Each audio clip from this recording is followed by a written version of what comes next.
सबको जय मसीह की। आइए हम लोग हमारा जो अध्ययन है पहले इतिहास की पुस्तक का और दूसरे इतिहास की पुस्तक का, उस अध्ययन को हम लोग जारी रखेंगे।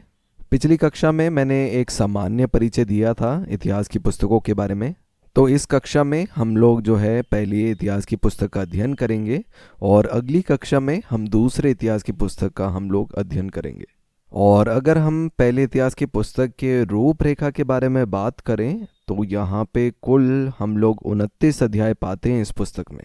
और ये जो अध्याय हैं ये ज़्यादातर जो है वो दाऊद के विषय में, दाऊद का जो राज्यकाल था उसके बारे में ये बताती हैं। और जब हम ये पूरे 29 अध्याय हम पढ़ते हैं उनका जो मुख्य उद्देश्य हम यही पाते हैं जो है दाऊद का राज्यकाल। इन अध्यायों को हम 5 भाग में विभाजित कर सकते हैं। 1 से 9 अध्याय जो बताते हैं परमेश्वर के लोगों के बारे में। 10 से 12 अध्याय परमेश्वर के अभिषिक्त के बारे में बताती है। 13 अध्याय से 16 अध्याय वो परमेश्वर के वाचा के संदूक में बताती है। अध्याय 17 से 21 अध्याय परमेश्वर के वाचा के बारे में। और 22 से 29 अध्याय परमेश्वर के मंदिर के बारे में। मेरा विश्वास है आप सबको जो है ये 5 जो भाग जो हैं आपको समझ आए। पहला भाग परमेश्वर के लोग 1 से 9 अध्याय, परमेश्वर के अभिषिक्त 9 से 12 अध्याय, वाचा का संदूक 13 से 16 अध्याय, परमेश्वर की वाचा 17 से 21 अध्याय और परमेश्वर के मंदिर के बारे में 22 से 29 अध्याय। अब जो है हम हर एक भाग को जो है एक एक करके सीखेंगे।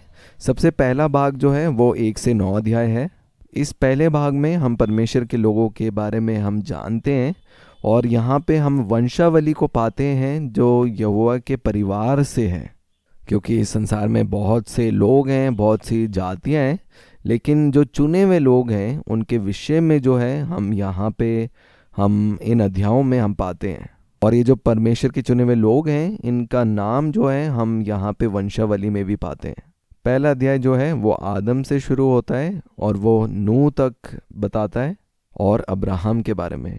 तो ये 3 चीज़ें, आदम जो पहला मनुष्य था, नूह जो जल प्रलय के बाद जो पहला मनुष्य था, और तीसरा अब्राहम जिसे विश्वासियों का पिता कहा गया।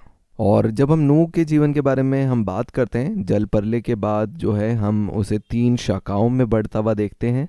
जो नूह के 3 पुत्र थे, ये पेत के पुत्र की वंशावली, हाम के पुत्र की वंशावली और शेम की वंशावली, इनके बारे में और जो विशेष रूप में हम उत्पत्ति की पुस्तक उसके 10 अध्याय में हम पढ़ सकते हैं। इसको फिर से हम लिखा हुआ पाते हैं पहले इतिहास की पुस्तक उसका 1 अध्याय में। एक चीज़ हमें ध्यान रखनी है कि जो परमेश्वर का चुना हुआ है वो है शेम, और वो सबसे छोटा है ना कि सबसे बड़ा। इसलिए परमेश्वर हमेशा जो है जेठे पुत्र को नहीं चुनते, वो हो सकता है कि सबसे छोटा पुत्र भी हो सकता है परिवार का। और इस बात को जो है हम पहला इतिहास 5 अध्याय उसका 1 और 2 वचन में भी पाते हैं, जहाँ पे इस प्रकार से लिखा है कि जो वंशावली है जेठे के अधिकार के अनुसार नहीं ठहरी। मैं फिर से पढ़ूंगा, यहाँ पे लिखा है वंशावली जेठे के अधिकार के अनुसार नहीं ठहरी। इसे ऐसे भी कह सकते हैं कि जो पहला जन्मा है जरूरी नहीं है कि उसे पहला स्थान मिले परमेश्वर की नजरों में। क्योंकि बाइबल में इस बात को पाते हैं कि परमेश्वर का जो चुनने का तरीका है वो ऐसे ही नहीं है कि जो पहला है या जो पहले जन्मा है उनका स्थान जो है पहले है परमेश्वर की नज़रों में। और ये अच्छा है अगर हम अध्ययन करें कि परमेश्वर चुनाव कैसे करते हैं। अगर हम बाइबल में से देखें उन लोगों के बारे में कि नूह के परिवार में से हम जानते हैं जो शेम को जब परमेश्वर ने चुना वो सबसे बड़ा नहीं है, वो सबसे छोटा पुत्र है अपने परिवार में। अब्राहम के बारे में भी पढ़ते हैं कि अब्राहम भी अपने परिवार में सबसे छोटा बेटा था, ना कि सबसे बड़ा। इसहाक के बारे में देख सकते हैं, इसहाक भी जो था वो बड़ा नहीं छोटा था वो इश्माइल से। याकूब के साथ हम देखें, याकूब भी जो था वो बड़ा नहीं था, ईसाव था वो जो बड़ा भाई था। यहाँ पे देख सकते हैं हम परमेश्वर के कैसे जेठे को नहीं, लेकिन वो जो चुनाव है आपको मालूम है वो हमेशा परमेश्वर के पास है। परमेश्वर के पास स्वतंत्रता है वो चुनाव करने के लिए। इसलिए जो तमाम बातें हैं वो हमारी नहीं, लेकिन वो परमेश्वर की इच्छा के अनुसार है, ना कि वो जेठे के अधिकार के अनुसार। ये जो था पहले अध्याय के बारे में था। अगर हम दूसरे अध्याय में देखें तो वो जो है याकूब से बढ़कर वो यहूदा तक हमें वंशावली बताती है, और फिर यहूदा से यीसे और यीसे से दाऊद के जन्म तक ये वंशावली शुरू होती है। आदम से लेकर नूह से अब्राहम, और वहाँ से हम देखते हैं वो जाती है याकूब, यहूदा, यीसे और दाऊद तक। और जो दाऊद की वंशावली में से जो लोग उत्पन्न हुए वो यहूदा के आखिरी राजाओं में से थे। फिर 4 से जो 9 अध्याय हैं इज़राइल के गोत्रों की वंशावली के बारे में बताती है और किस तरीके से वो स्थापित हुए कनान देश में। ये जो था ये पहला भाग। दूसरा भाग जो है परमेश्वर के अभिषिक्त के बारे में है, जो 10 से 12 अध्याय तक है। और ये शुरू होता है दाऊद के जीवन से, दाऊद के राज्य काल से। और क्योंकि दाऊद जो था वो परमेश्वर के द्वारा अभिषिक्त, वो चुना हुआ था परमेश्वर के द्वारा। और उसके राज्यकाल के बारे में 10, 11 और 12 अध्याय में हम उन बातों को पाते हैं। यहाँ पे हम देखते हैं कि कैसे दाऊद ने यरूशलेम को जो है इज़राइल की राजधानी बनाई और कैसे जो है परमेश्वर के द्वारा दाऊद चुना गया, कैसे वो परमेश्वर के द्वारा अभिषेक था, उसके बारे में भी हम पाते हैं। शाऊल जो था परमेश्वर का चुनाव नहीं था, वो मनुष्य के द्वारा चुना गया। दाऊद जो था वो परमेश्वर का चुनाव था। और शाऊल के बारे में, वो क्यों मरा और क्यों परमेश्वर ने उसे त्यागा, उसके बारे में हम पढ़ सकते हैं पहला इतिहास 10 अध्याय 13 और 14 वचन में। हम ये पढ़ चुके हैं जब हम शाऊल का अध्ययन कर रहे थे, पर ये अच्छा होगा अगर हम इसे दोबारा से देखें। हम पढ़ेंगे पहला इतिहास उसका 10 अध्याय और इसका 13 और 14 वचन। मैं आपके लिए इन वचनों को पढ़ दूंगा। 10 अध्याय उसका 13 और 14 वचन यहाँ पे इस प्रकार से लिखा है। यो शाऊल उस विश्वासघात के कारण मर गया जो उसने यहोवा से किया था, क्योंकि उसने यहोवा का वचन टाल दिया था। फिर उसने भूत सीधी करने वाले से पूछकर सम्मति ली थी। उसने यहोवा से ना पूछा था, इसलिए यहोवा ने उसे मारकर राज्य को यिशै के पुत्र दाऊद को दे दिया। तो यहाँ पे हम देखते हैं वचन इस बात को स्पष्ट करता है। आगे 12 अध्याय में हम देखते हैं उन लोगों के नाम को जो दाऊद के साथ वो जुड़े। इनमें से जो नाम वर्णित हैं उनमें से कुछ लोग जो थे वो महान योद्धा थे। और जब हम तीसरे भाग में आते हैं जो वाचा के संदूक के बारे में है, 13 अध्याय से 16 अध्याय, यहाँ पे हम देखते हैं दाऊद कैसे जो है वो प्रयास करता है वाचा के संदूक को यरूशलेम में लेके आने के लिए। पहली बात जो दाऊद के राज्यकाल के बारे में यहाँ पे वर्णन है, वो वाचा के संदूक को वापस से यरूशलेम में लेके आने के बारे में। वो एक चिन्ह था परमेश्वर की उपस्थिति को यरूशलेम में लेके आने के लिए। हम लोग पढ़ सकते हैं 13 अध्याय उसका 3 और 4 वचन। यहाँ पे लिखा है, दाऊद ने कहा कि हम अपने परमेश्वर के संदूक को अपने यहाँ ले आए, क्योंकि शाऊल के दिनों में हम उसके समीप नहीं जाते थे। तब समस्त मंडली ने कहा कि वह ऐसा ही करेगा, क्योंकि ये बात उन सब लोगों की दृष्टि में उचित मालूम हुई। तो यहाँ पे देखते हैं दाऊद ने सब लोगों को कहा वो वाचा के संदूक को यरूशलेम में लेके आने के लिए, और लोग इस बात के लिए सहमत हुए। 13 अध्याय 7 वचन यहाँ पे इस प्रकार से लिखा है, तब उन्होंने परमेश्वर का संदूक एक नई गाड़ी पे चढ़ाकर अबीनादाब के घर से निकाला और उज्जा और ओदगा उस गाड़ी को हाँकने लगे। यहाँ पे हम देखते हैं वचन में कि कैसे वो जो लोग हैं वो वाचा का संदूक को लेके जा रहे थे, लेकिन उनका जो ले जाना था हम देखते हैं कि वो कैसे परमेश्वर के नियम या व्यवस्था के अनुसार में नहीं था, क्योंकि उसके लिए एक सही रीति से जो है वो नियम ठहराए गए थे, लेकिन उन्होंने उनका पालन नहीं किया। और हम वचन में देखते हैं कि जब उज्जा ने परमेश्वर के संदूक को छुआ तो परमेश्वर का क्रोध जो है उस पर भड़क उठा। और जब परमेश्वर का क्रोध आया और दाऊद ने देखा, तो दाऊद जो है इसको देखकर दाऊद भी जो है वो डर गया, और इसीलिए उसने अपने आप को सुधारना चाहा। उसने अध्ययन किया उस व्यवस्था, उन नियमों का जो मूसा के द्वारा दी गई थी, और वहाँ पे उसने सही तरीकों को देखा वो वाचा के संदूक को लेके आने के लिए। और जब उसने ऐसे किया सही रीति में, तब जो है वो वाचा का संदूक जो है यरूशलेम लेके आया गया। और उसको कैसे लेके आए गए परमेश्वर के नियम के अनुसार, उसके बारे में जो है हम 15 अध्याय में पढ़ सकते हैं। और जो 15 अध्याय है वो सही मायने में वो सही रीति दिखाता है कैसे वो वाचा का संदूक जो है यरूशलेम लेके आया गया। और जब हम इसका 15 अध्याय का एक वचन पढ़ते हैं, वहाँ पे इस प्रकार लिखा है, तब दाऊद ने दाऊदपुर में भवन बनवाए और परमेश्वर के संदूक के लिए एक स्थान तैयार करके एक तंबू खड़ा किया। तब दाऊद ने कहा, लेवियों को छोड़ और किसी को परमेश्वर का संदूक उठाना नहीं चाहिए, क्योंकि परमेश्वर ने उनको इसीलिए चुना है कि वे परमेश्वर का संदूक उठाएं और उसकी सेवा ठहल सदा किया करें। हर कोई लोग जो है उस संदूक को नहीं छू सकता था, लेकिन केवल लेवी लोग जो परमेश्वर के द्वारा चुने हुए थे। और जब दाऊद ने अध्ययन किया व्यवस्था का, उसने सही रीति से इन कामों को पूरा किया। और जब हम इसका 15 अध्याय का 12 वचन पढ़ते हैं, तब हम देखते हैं यहाँ पे लिखा है, तुम तो लेवियों पितरों के घराने के मुख्य पुरुष हो, इसलिए अपने भाइयों समेत अपने अपने को पवित्र करो कि तुम इज़राइल के परमेश्वर यहोवा का संदूक को स्थान पर पहुंचाओ, क्योंकि पिछली बार तुमने उसको ना उठाया था, इस कारण हमारा परमेश्वर यहोवा हम पर टूट पड़ा, क्योंकि हम उसकी खोज में नियम के अनुसार ना लगे हुए थे। इसका अर्थ है एक सही नियम दिया गया था उस वाचा के संदूक को लेके आने के लिए, और उन्होंने अपनी गलती को सुधारा और इस बारी जो है सही रीति से जो है उसे लेके आया गया। और अगर हम आगे देखें, इसका 15 अध्याय 14 और 15 वचन में इस प्रकार से लिखा है, तब याजकों और लेवियों ने अपने अपने को पवित्र किया कि इज़राइल के परमेश्वर यहोवा का संदूक ले जा सकें। तब उस आज्ञा के अनुसार जो मूसा ने यहोवा का वचन सुनाकर दी थी, लेवियों ने संदूक को डंडों के बल अपने कंधों पर उठा लिया। और यहाँ पे हम देख सकते हैं उस सही तरीके को कि कैसे लेवियों ने संदूक को डंडों के बल अपने कंधों पर उठा लिया। और ये जो नियम है ये परमेश्वर ने मूसा के द्वारा जो है अपने लोगों को दिया था। पहली बारी जो है वो सही तरीके से नहीं किया गया, इसीलिए जब उज्जा ने परमेश्वर के संदूक को छुआ तो परमेश्वर का क्रोध जो है उस पर भड़क उठा।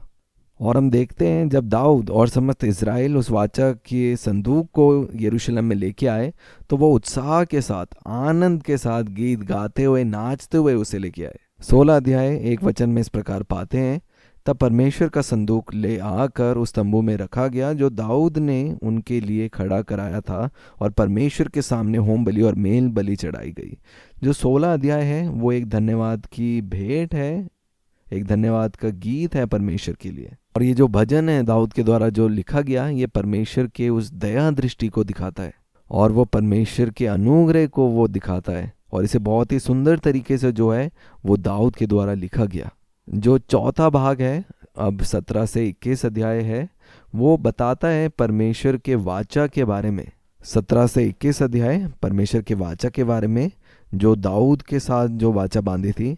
और हम देखते हैं कि परमेश्वर ने जो है एक जाति को चुना, इज़राइल को, उसमें से एक गोत्र को चुना, यहूदा का गोत्र, और यहूदा गोत्र से एक परिवार चुना जो दाऊद का घराना है, और उस परिवार में से एक जन को चुना जो दाऊद है। तो हम देख सकते हैं एक देश इज़राइल, उसमें से एक गोत्र यहूदा, उसमें से एक परिवार दाऊद का परिवार, और उसमें से एक व्यक्ति जो खुद दाऊद था। और दाऊद के साथ जो है परमेश्वर ने वाचा बांधी। इसके बारे में हम पढ़ सकते हैं 17 अध्याय उसका 7 से 15 वचन तक। यहाँ पे जो परमेश्वर ने दाऊद के साथ वाचा बांधी उसके विषय में है। 5 चीज़ें जो हैं हम इसके बारे में जान सकते हैं। सबसे पहले है परमेश्वर दाऊद के लिए घर बनाएंगे। दूसरा कि मैं तेरे बाद तेरे वंशों को तैयार करूँगा जो तेरे राज्यकाल को संभालेंगे।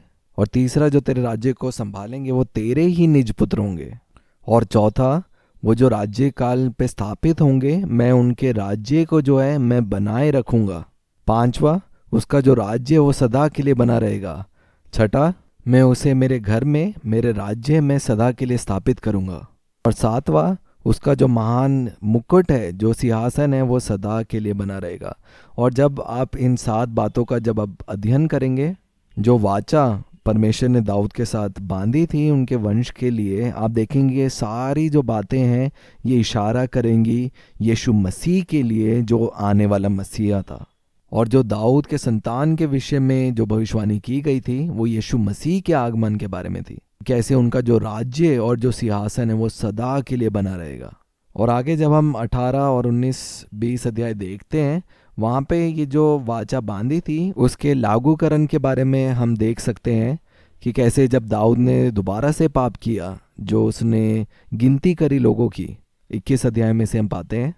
ये दूसरा बड़ा पाप जो दाऊद ने परमेश्वर के विरुद्ध में किया, वो 21 अध्याय में हम पढ़ते हैं कैसे उसने जो है गिनती करी लोगों की, वहाँ पे जो है जनगणना को कराया। और हम देखते हैं इस घटना के पश्चात जब दाऊद ने यरूशलेम में अरोना नामक यबूसी व्यक्ति के खलीन में एक वेदी बनाकर परमेश्वर से प्रार्थना की, तो ये स्थल बाद में मंदिर के निर्माण के लिए चुना गया स्थान बना। हम वचन में से देख सकते हैं इसका 21 अध्याय उसके 28 वचन में इस प्रकार से लिखा है, ये देखकर कि यहोवा ने यबूसी अनोरनान के खलीन में मेरी सुन ली है, दाऊद ने उसी समय वहाँ बलिदान किया।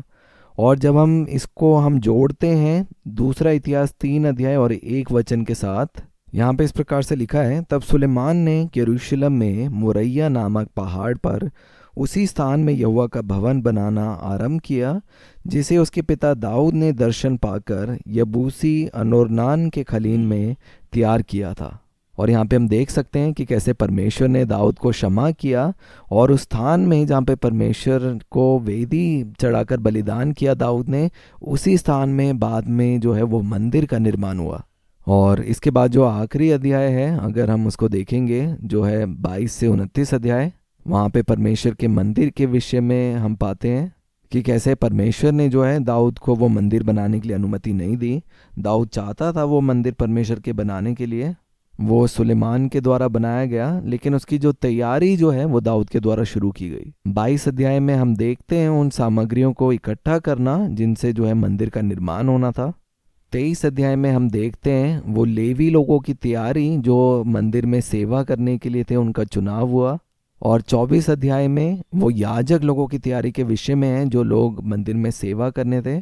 और 25 से 27 अध्याय तक हम देखते हैं संगीतकारों और कुम्हार के चुनाव के विषय में। और ये सारी जो तैयारी जो थी वो दाऊद के द्वारा की गई। उसके निर्माण बनाने के लिए अनुमति दाऊद को नहीं मिली, लेकिन उसने तैयार करी सामग्रियां जो मंदिर को बनाने के लिए चाहिए थी। लेवियों को तैयार किया, याजकों को तैयार किया, संगीतकारों को और कुम्हार को भी तैयार किया। और दाऊद ने इसका निर्माण पूरा करने के लिए और राज्य संभालने के लिए सुलेमान को चुना। और इसके विषय में जो है हम जो 28 अध्याय और 29 अध्याय में हम पढ़ते हैं। और परमेश्वर का जो वादा था दाऊद के लिए, उसको हम पढ़ सकते हैं पहला इतिहास 17 अध्याय और 10 वचन में। यहाँ पे लिखा है, फिर मैं तुझे ये भी बताता हूँ कि यहोवा तेरा घर बनाए रखेगा। जो वादा पूरा हुआ। और दाऊद की जो आखिरी प्रार्थना है उसके विषय में हम पढ़ सकते हैं 29 अध्याय 10 से 19 वचन तक। मैं आप सबको उत्साहित करता हूँ, आप इसे ज़रूर पढ़ें। दाऊद की आखिरी प्रार्थना 29 अध्याय 10 से 19 वचन तक। और प्रार्थना के अंत में दाऊद ने इस वाक्य को कहा कि अपने परमेश्वर की स्तुति करो। और इस बात को जो है उसने लोगों तक पहुँचाया। और वहाँ पे वचन में इस प्रकार से लिखा है कि उसके बाद जो सभा में सब लोग थे उन्होंने अपने पितरों के परमेश्वर यहोवा का धन्यवाद किया और अपना सिर झुकाकर यहोवा को और राजा को दंडवत किया। और क्यों ना हम लोग भी परमेश्वर की स्तुति करें, हम अपने सरों को झुकाकर, जब हम अध्ययन कर रहे हैं पहले इतिहास की पुस्तक का। और आज इससे पहले हम समाप्त करें, मैं तुलना करना चाहता हूँ पहला दूसरा सैमुएल की पुस्तक, पहला दूसरा राजा की पुस्तक और पहला और दूसरा इतिहास की पुस्तकों का। 4 से 5 जो मुख्य बातें हैं मैं आपको बताऊंगा, आप इसे लिख भी सकते हैं। शमूएल और राजा की पुस्तक में हम देखते हैं मनुष्य का दृष्टिकोण, और इतिहास की पुस्तक में हमें देखने के लिए मिलता है ईश्वरीय दृष्टिकोण। सबसे पहले अगर हम पहला शमूएल 31 में देखते हैं, वहाँ पे सिर्फ लिखा है कि शाऊल की मृत्यु जो है फलिस्ती लोगों के द्वारा हुई। लेकिन जब हम पहला इतिहास 10 अध्याय 1 से 14 वचन को देखते हैं, वहाँ पे पाते हैं कि परमेश्वर ने क्यों शाऊल को छोड़ा और उसका कारण भी वहाँ पे वर्णित है। और फलिस्ती जो लोग थे वो केवल परमेश्वर की योजना को पूरा करने वाले एक उपकरण के समान थे। और वो जो मृत्यु दंड था वो फलिस्ती नहीं लेकिन स्वयं परमेश्वर के द्वारा दिया गया था। जब हम राजा और शमूएल की पुस्तकें पढ़ते हैं तो हमें ऐसा प्रतीक होता है कि वो फलिस्ती थे जिन्होंने शाऊल को मारा, लेकिन इतिहास की पुस्तक में हमें पता लगता है कि वो परमेश्वर का निर्णय था। और दूसरा शमूएल उसका 6 अध्याय में हम देखते हैं वाचा के संदूक को यरूशलेम जब लेके आया जा रहा था उसके बारे में। और पहला इतिहास 13 से 16 अध्याय जो है इस कार्य को विस्तार से अंकित करता है। और इन पुस्तकों में हम पाते हैं कि क्यों उज्जा की मृत्यु हुई, जिसके विषय में हम कोई भी वर्णन नहीं पाते शमूएल और ना ही राजाओं की पुस्तक में। तीसरा दूसरा शमूएल 11 और 12 वचन जो है हमें बताता है दाऊद के पाप के बारे में, लेकिन उस बात का वर्णन जो है हम इतिहास की पुस्तक में नहीं पाते। वो एक बात को दिखाता है कि जब परमेश्वर क्षमा करते हैं तो उन पाप को वो दोबारा याद नहीं रखते। और अगली बात हम देखते हैं कि दाऊद का जो दूसरा बड़ा पाप था उसके बारे में हम राजा की पुस्तक या शमूएल की पुस्तकों में नहीं पाते, लेकिन इतिहास की पुस्तक में हम उसे पाते हैं। हमने अभी उसे देखा था इतिहास, पहला इतिहास की पुस्तक 21 अध्याय में। और वो भी इसीलिए वर्णित है कि उस कार्य के द्वारा वो जो मंदिर जिस स्थान में स्थापित हुआ वो कैसे चुनाव हुआ गया उसको अंकित करने के लिए। और पांचवी बात दूसरा शमूएल 2 अध्याय 8 वचन से हम देखते हैं कि कैसे इशबेत का पुत्र शाऊल जो है राजा चुना गया नेर के पुत्र अब्नेर के द्वारा। और हम पहला इतिहास 8 अध्याय 33 में देखते हैं कि उसका कोई और नाम था। वो नाम था इशबाल। और ये जो बात है, ये नाम जो है इस बात का प्रमाण देता है कि कैसे शाऊल ने जो है वो बाल देवता की पूजा करना शुरू किया था। और वो एक कारण था कि परमेश्वर का क्रोध शाऊल के ऊपर भड़का कि वो परमेश्वर यहोवा को छोड़कर अन्य देवी देवताओं की उपासना करना शुरू कर दिया था। छठी बात हम देखते हैं शमूएल और राजा की पुस्तक में हम बार बार याकूब शब्द का वर्णन, लेकिन इतिहास की पुस्तक में हम देखते हैं इज़राइल शब्द का जो वर्णन किया गया है। इसलिए हम देखते हैं वो जो आत्मिक नाम दिया गया था उसी नाम के उपयोग को हम इतिहास की पुस्तकों में देखते हैं, जहाँ पर इन नाम को हम शमूएल और राजा की पुस्तक में नहीं पाते। मेरा विश्वास है आज जो आपने वचन सुना है आपको पहले इतिहास की पुस्तक का सामान्य बातें जो हैं वो जानने के लिए मिली। हमने देखा इस पुस्तक में राजा दाऊद के इतिहास के बारे में फिर से लिखा गया है, जो पहले की पुस्तकों में लिखा था लेकिन एक नई दृष्टिकोण के साथ। आप सबका धन्यवाद धीरज से सुनने के लिए। पिता आप सभी को आशीष दे।